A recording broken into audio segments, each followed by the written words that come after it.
নির্বাচন পরবর্তী পরিস্থিতিতে আমরা দেখতে পাচ্ছি দেশের আইন শৃঙ্খলা চরম অবনতি ঘটেছে। নির্বাচনের দিন থেকে স্বাধীন ভোটাধিকার প্রয়োগের কারণে দেশের বেশ কিছু স্থানে নারীরা পাশবিকতার শিকার হয়েছেন। ক্রমবর্ধমান এই সহিংসতায় দেশের সর্বোচ্চ বিদ্যাপীঠ ঢাকা বিশ্ববিদ্যালয় ও রাজধানী সহ সারা দেশে দুষ্কৃতিকারীরা অবাধে অপরাধ সংঘটিত করে যাচ্ছেন। পরিস্থিতি এতটাই নাজুক যে শিশুরাও এরূপ মানুষরূপী হায়নার কাছ থেকে বাঁচতে পারছে না। অধিকাংশ ঘটনায় সংঘটিত হচ্ছে ক্ষমতাসীন দলের কর্মীদের দ্বারা। সোশ্যাল মিডিয়ায় আমরা নারী ও শিশু নির্যাতনের ঘটনার পর দেখি আইন শৃঙ্খলা বাহিনী তাদের তৎপরতা শুরু করে। আরো দুঃখজনক যে টেলিভিশন চ্যানেলগুলো এই লোমহর্ষক নির্যাতনের সংবাদ প্রচারে নিষ্ঠুর। আমরা গভীর উদ্বেগের সাথে লক্ষ্য করছি দেশের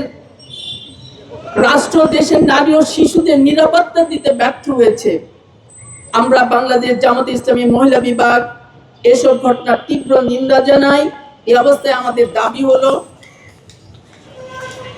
১ নম্বর, সাংবিধানিক ও নৈতিক দায়িত্ববোধের জায়গা থেকে রাষ্ট্রকে নারী ও শিশুর নিরাপত্তা নিশ্চিত করতে হবে। ২, অপরাধীদের দ্রুত গ্রেফতার করে দৃষ্টান্তমূলক শাস্তি নিশ্চিত করতে হবে। ৩, রাজনৈতিক পরিচয়ের জের ধরে দুর্বৃত্তের তাণ্ডব কোনোভাবে প্রশ্রয় দেওয়া যাবে না। ৫, এ ধরনের বর্বরতাকে রুখতে রাষ্ট্রকে বিচারহীন সংস্কৃতি বন্ধ করতে হবে। ৫, আমরা চাই নিরপেক্ষ তদন্ত, স্বচ্ছ বিচার প্রক্রিয়া।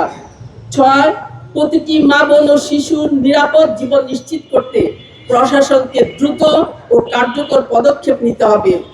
৭, গ্রেপ্তারকৃত অপরাধীদের দ্রুত বিচার ট্রাইব্যুনালে সর্বোচ্চ শাস্তি নিশ্চিত করতে হবে।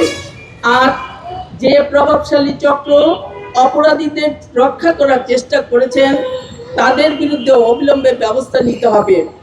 ৯, মামলা নিতে পুলিশের গড়িমসি তদন্ত করে দায়ী কর্মকর্তাদের বিরুদ্ধে বিভাগীয় ব্যবস্থা নিতে হবে। ১০, শিশু নিরাপত্তা ও ধর্ষণ নির্যাতন প্রতিরোধে রাষ্ট্রকে কার্যকর, কঠোর ও দীর্ঘমেয়াদী নীতি গ্রহণ করতে হবে। আসুন মানবতা ও ন্যায়ের পক্ষে ঐক্যবদ্ধ হয়ে আমরা অন্যায়ের বিরুদ্ধে সোচ্চার হই। সবাইকে ধন্যবাদ জানিয়ে শেষ করছি।